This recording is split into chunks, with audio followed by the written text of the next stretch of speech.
Legal, gente. Eu queria, antes da gente proceder, reforçar como é que tem que ser a estrutura da pasta do projeto de vocês. Aqui a minha pasta, eu dei o nome de Gabriel. Vai ter três subpastas dentro dela. Uma subpasta chamada SRC, de Source, que tem dois arquivos, Train e Predict. A gente vai criar esses arquivos aqui do zero. Era só para mostrar para vocês.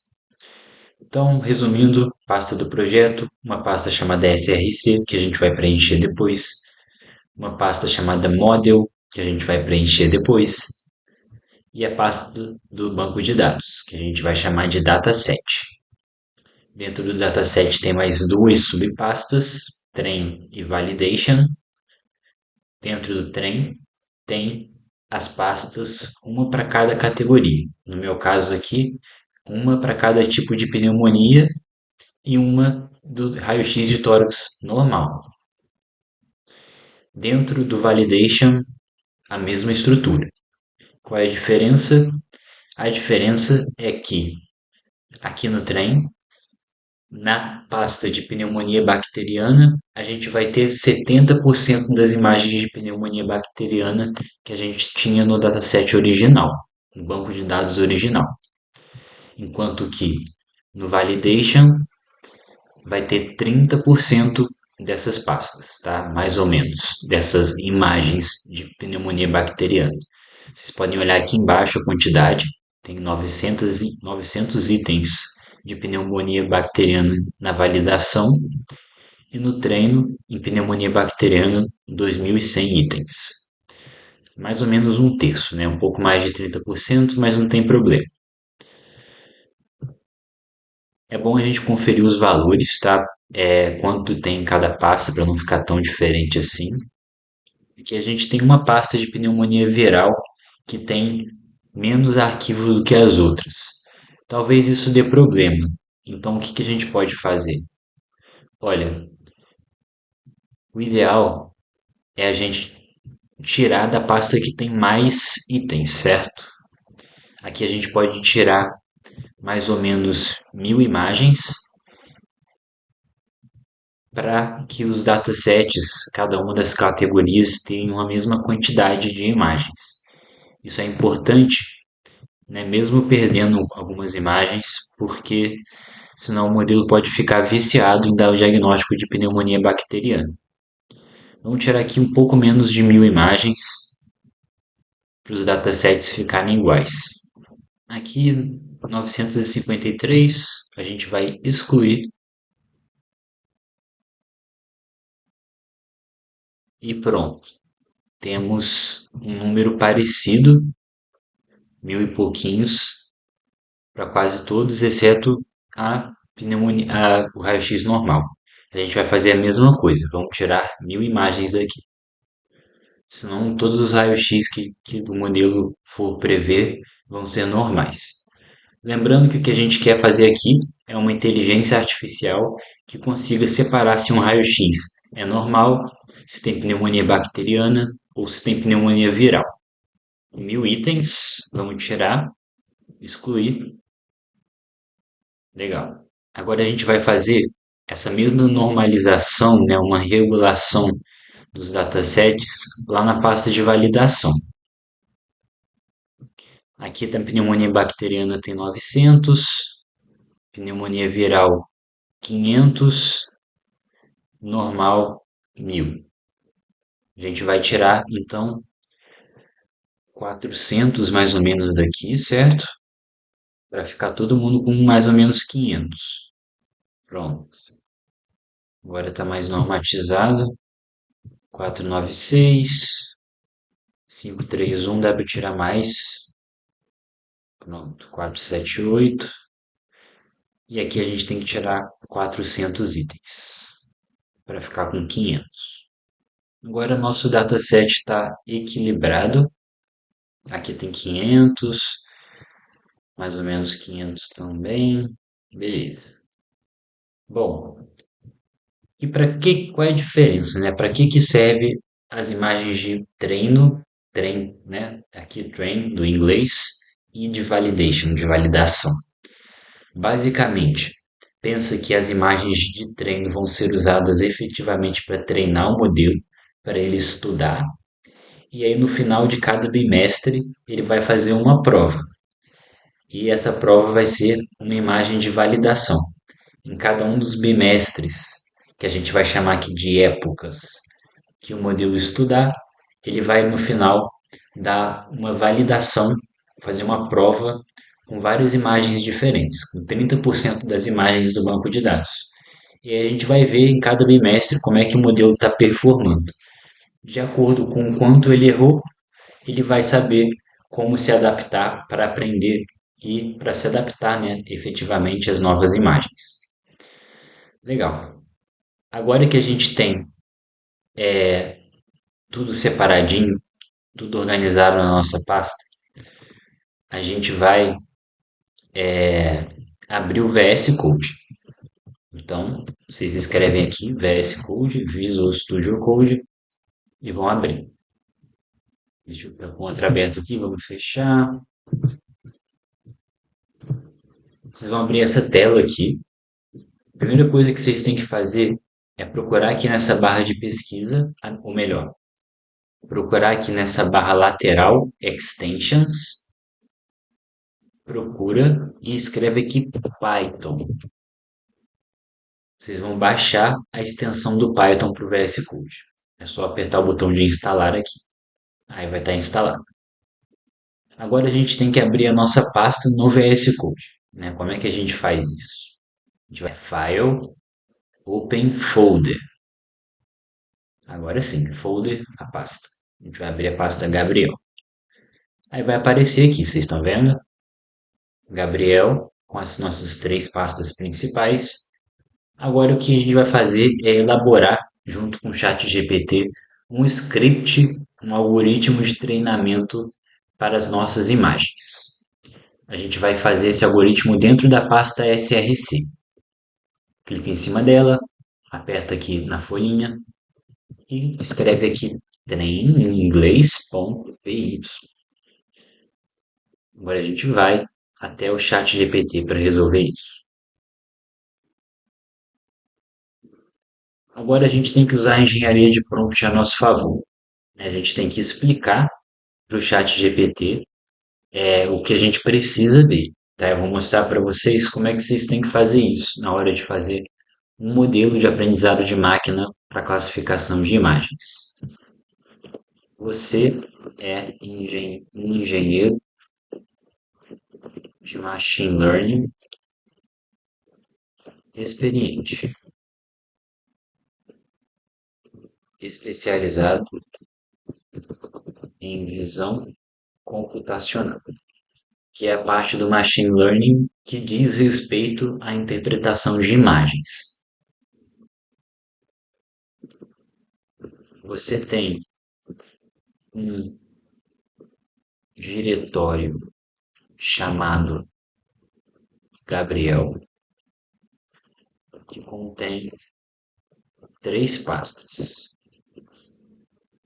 SRC, Model e Dataset. A pasta SRC conterá os scripts train.py e predict.py. A pasta model conterá um modelo de classificação de imagens de raio-x de tórax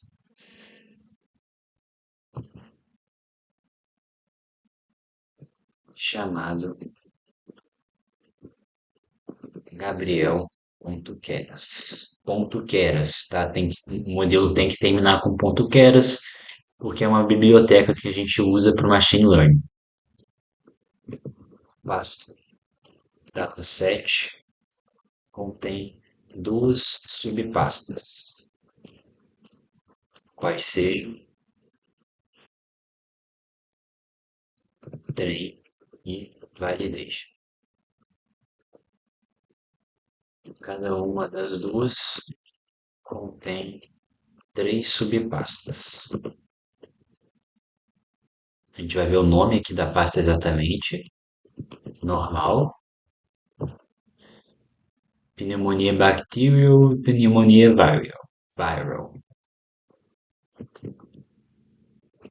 Bacterial e pneumonia. Tem que botar exatamente o mesmo nome.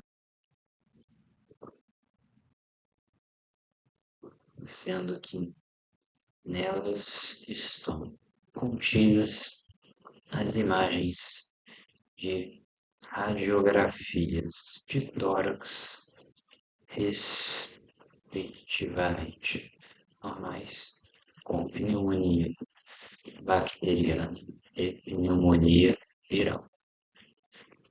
A pasta contém 70% das imagens e a pasta Validation contém 30% das imagens.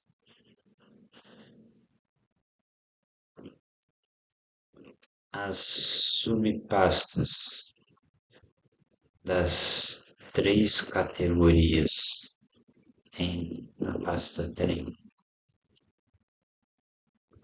tem cerca de 1.100 a 1.200 imagens cada.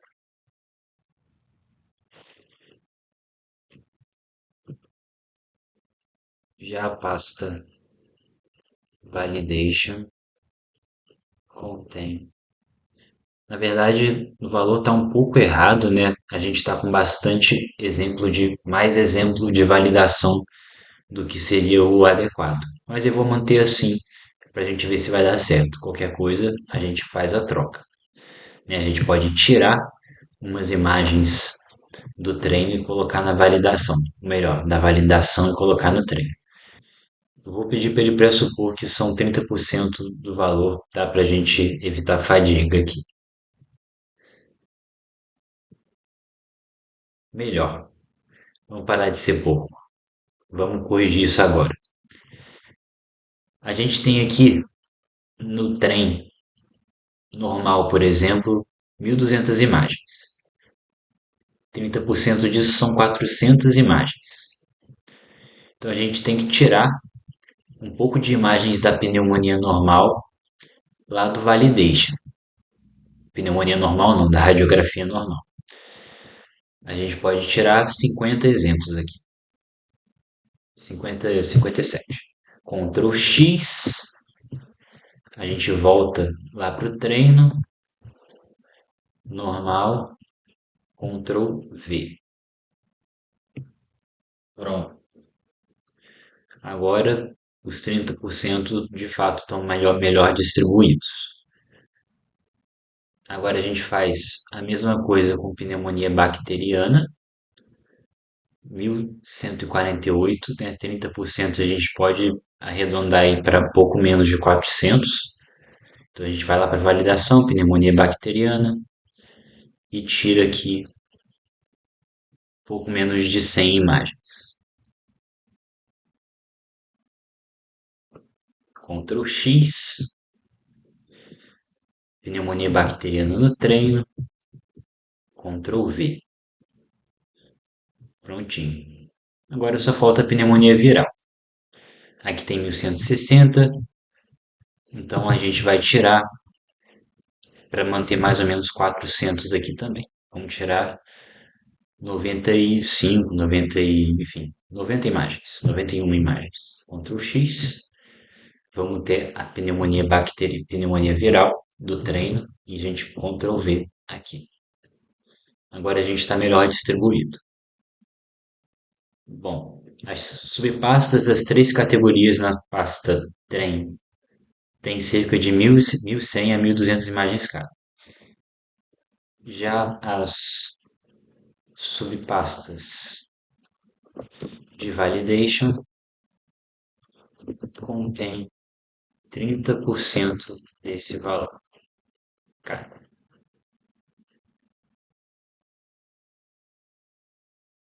Sua tarefa é desenvolver um, o script de trem.py, que visa treinar o modelo de ML, Machine Learning, que classifique as radiografias de acordo com categoria normal, pneumonia viral e pneumonia bacterial. Então a tarefa é desenvolver um script que visa treinar um modelo de machine learning que classifica radiografias de acordo com cada categoria. Eu não vou entrar em muitos detalhes aqui sobre o tipo de algoritmo que a gente pode fazer. Vocês podem perguntar isso para o próprio chat GPT. É basicamente para classificar imagens, o melhor algoritmo que a gente tem é uma rede neural chamada rede neural convolucional, tá bom? Provavelmente é isso que o chat GPT vai dar para a gente. Mas eu não vou pedir efetivamente para ele fazer isso, né? Eu acho que ele vai chegar nessa conclusão sozinho. Vou colocar aqui no 01, tá? Botei no ProMode no caso, mas poderia ser o normal, porque é uma tarefa complexa. E é, é muito comum que a gente use quando está trabalhando com redes neurais que são pré-feitas, né? Algumas redes que já foram treinadas com imagens aleatórias, mas que sabem reconhecer imagens muito bem. É como se fosse uma rede neural para servir de base para a rede neural que você está construindo agora. Entenderam? Vamos ver qual script sai aqui desse prompt. Legal, gente. O chat GPT escreveu nosso código para a gente, né? Vamos conferir aqui. Uma resposta longa, tá? Eu não vou ler tudo. Vamos ver aqui como é que ele fez a pasta para ver se está tudo certo. E tá tudo certo, tá bom? Vamos ver se está nessa ordem mesmo.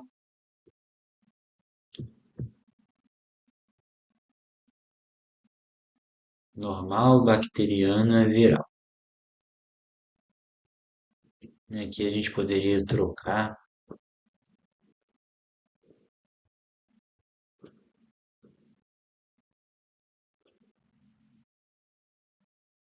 mas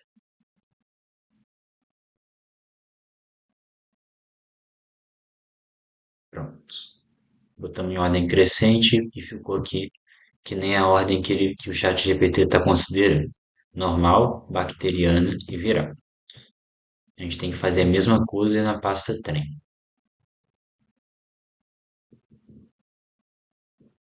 Pronto.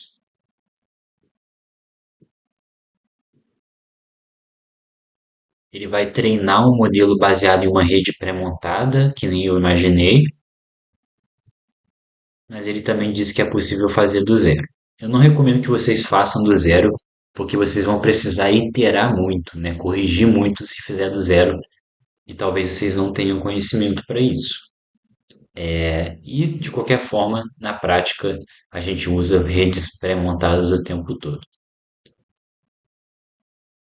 Ele explica aqui as observações.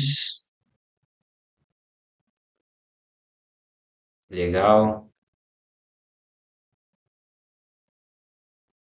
certo. Agora a gente vai pegar o script que ela fez, tá? O código, e botar aqui, ó, copiar código.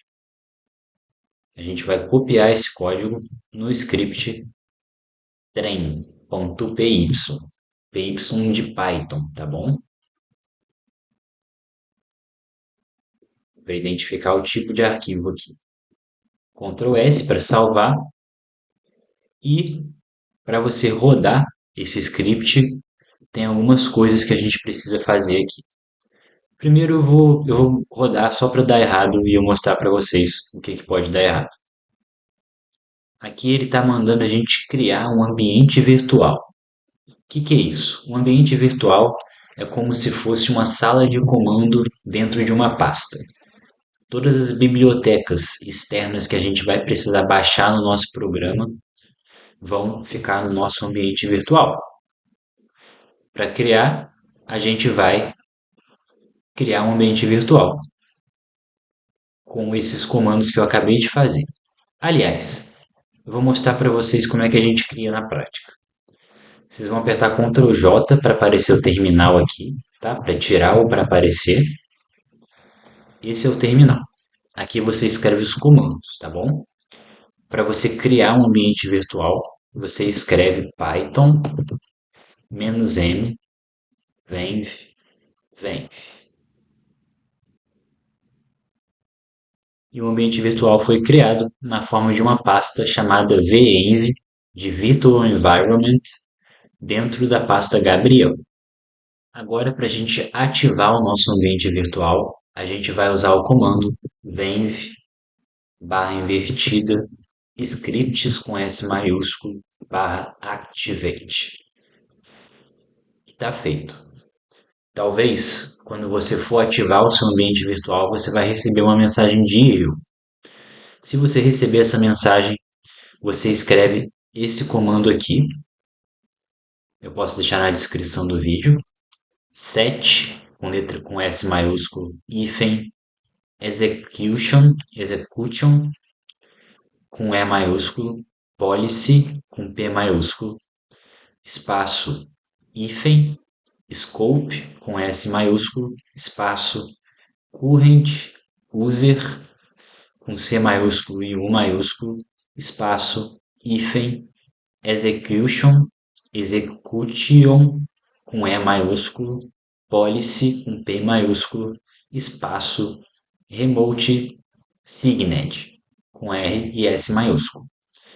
Se você também copiar o erro que vem aqui, que vai aparecer aí, né?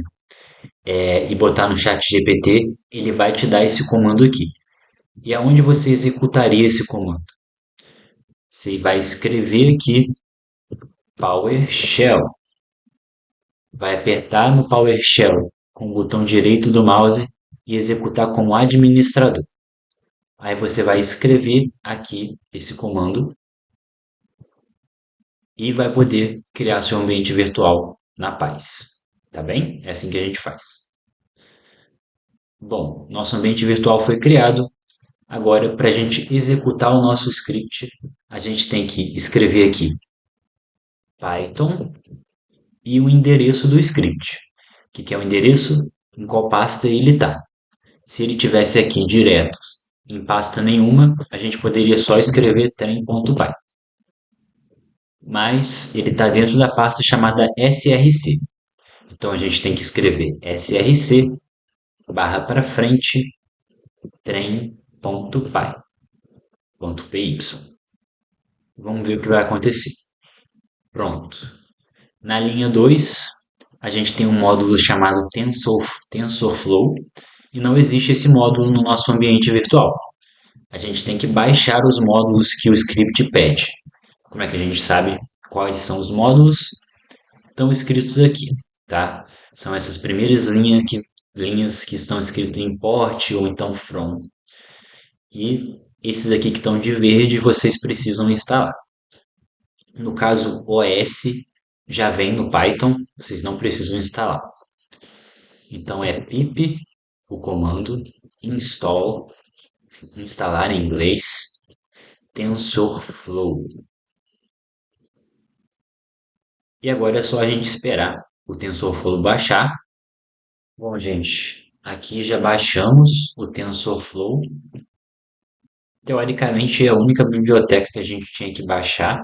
Talvez a gente tenha que baixar o Keras também, mas ele já vem aqui no TensorFlow. Então a gente vai tentar executar novamente.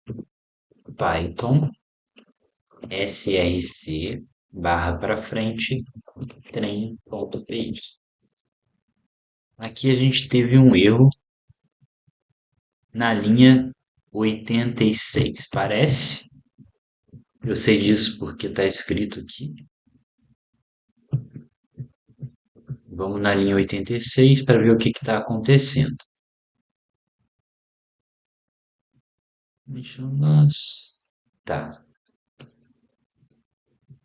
É, bom, aqui vocês podem traduzir, né, se precisarem, mas está falando que o file path, que seria isso aqui, tem que terminar com ponto .keras. Então, é só a gente trocar isso aqui por ponto .keras. Mas vocês não precisavam saber disso. É só copiar esse erro aqui e colar no chat GPT, que ele vai mostrar para vocês o que fazer. É assim que vocês podem ir iterando o código de vocês. Legal, gente. Ele está explicando o erro aqui para gente e opção 1, alterar a extensão para ponto .keras, né, que nem a gente tinha pensado aqui. É bem na linha 85. Era só, né, vocês olharem no chat GPT para ver o que vocês teriam que mudar. Que eu já mudei, vou salvar, Ctrl S. Agora a gente vai executar o código de novo. Python src barra para frente trem.py. Vamos ver se o treinamento vai começar. Aqui está dizendo que não conseguimos importar o modo PIL. E uma das funções aqui precisam desse módulo. Esse é um módulo chamado pillow, mas vocês não saberiam disso, então a gente vai botar no chat GPT para ele ensinar a gente a como instalar o pillow. Aqui ele está mostrando como resolver. É só vocês copiarem esse código e colarem no terminal. Pip install pillow, que nem almofada em inglês. A gente vai aguardar baixar, esse é mais rapidinho. Agora a gente vai de novo tentar executar o código. Python src barra trem.py. Aqui está dizendo que houve outro erro de importação, que a gente precisa do módulo Spice. Você pode instalar via pip install Spice. Aqui nem precisa do chat GPT, é só vocês lerem o que o Python escreveu para vocês. Vamos copiar isso aqui, pip install Spice, colar, dar um Enter, baixar. E agora que está baixado, a gente pode seguir novamente com a tentativa de rodar o script. A gente escreve Python src barra trem.py.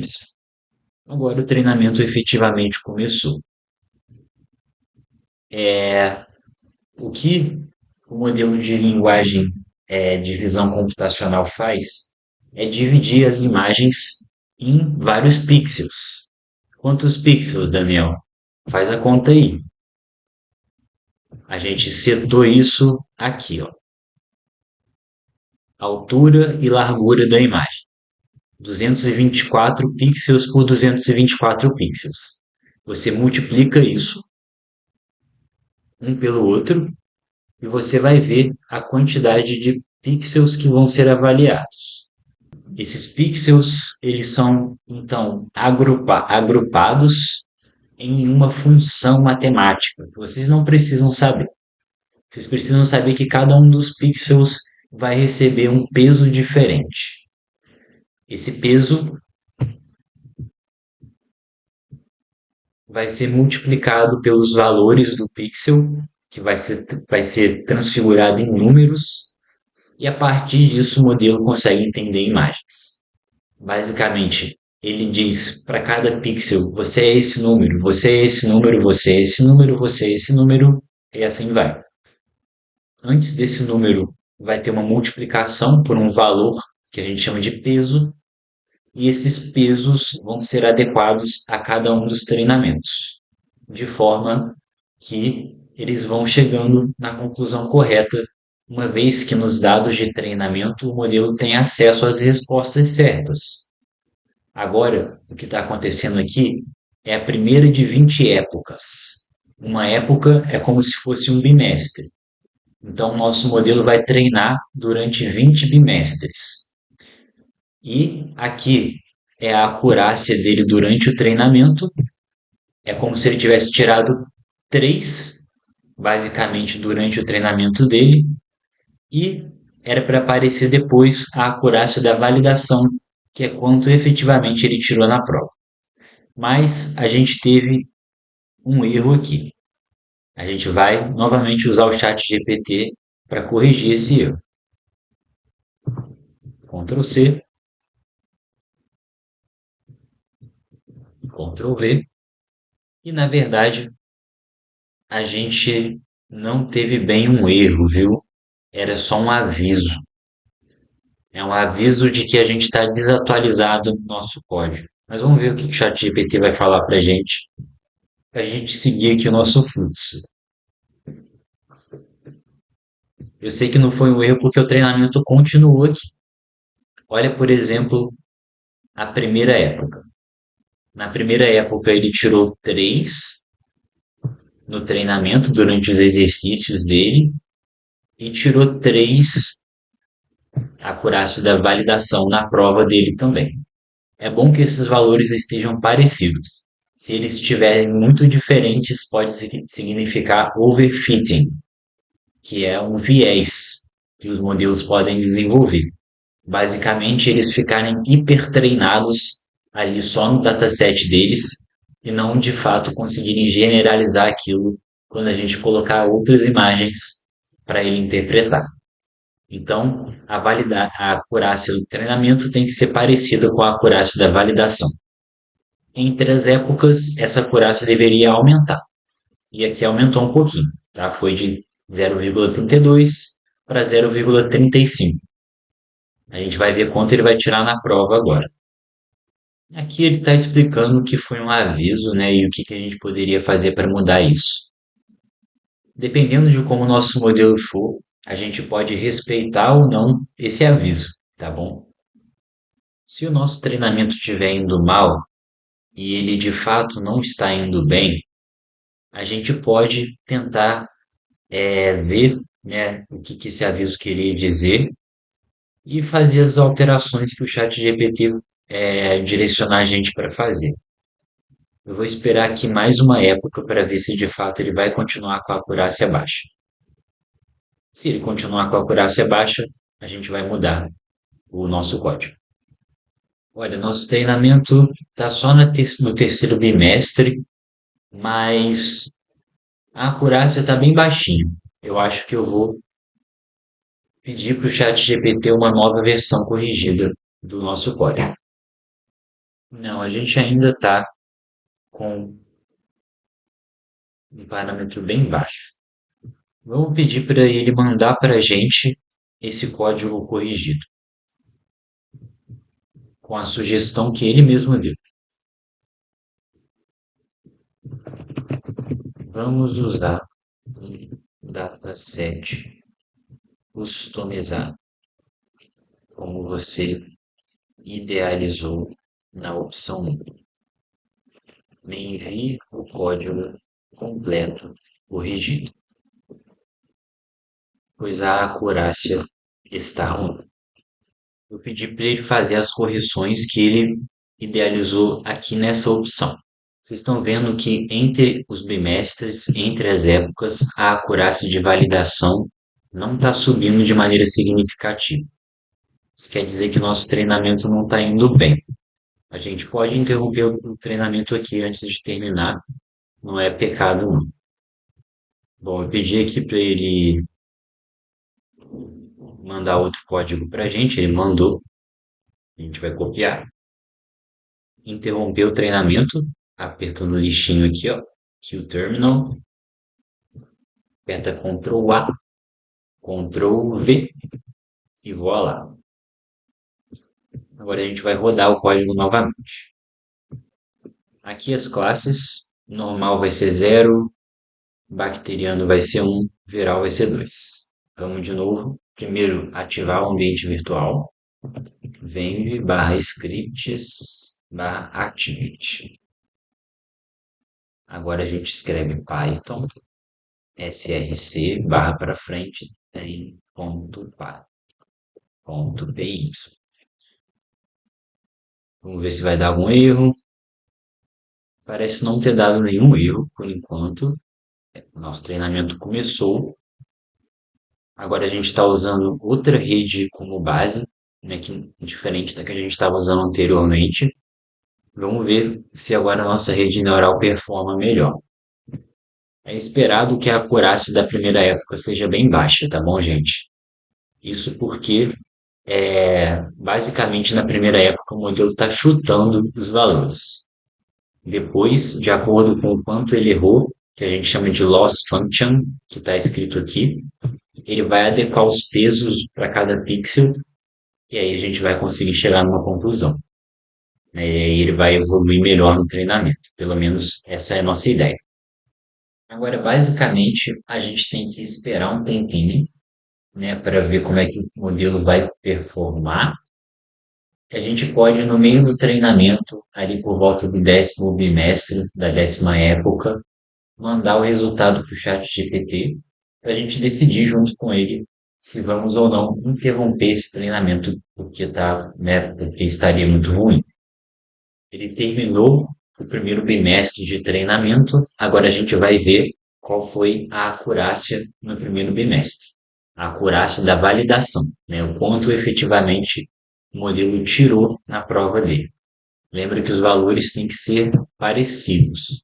Se esse aqui tiver muito maior que a acurácia da validação, nosso modelo está overfitando, né? Aportuguesando o termo. Está ficando enviesado demais. A gente está agora no segundo bimestre, a gente está tendo um aumento da acurácia, o que é o esperado, tá bom? Esse aumento está bom, tá? Está significativo, um aumento de 2% por época, por enquanto. Agora a gente vai ver se o nosso modelo vai estar com uma acurácia razoável para a gente considerar usar ele. Se ele não ficar com uma acurácia boa, talvez a gente tenha que trocar a rede neural base que a gente está usando. Por exemplo, usando uma rede neural mais densa, tipo a DenseNet. Você não precisa, né, saber o nome de todas as redes neurais disponíveis no mercado, né, redes neurais base, mas eu vou mostrar algumas para vocês aqui. Ele está usando essa rede aqui chamada EfficientNet B3. A gente pode usar uma mais robusta que ela se o nosso treinamento não for bem. Eu vou voltar com vocês assim que o treinamento acabar, para a gente decidir, ou pelo menos no meio do treinamento, para a gente decidir o que a gente vai fazer, tá bom?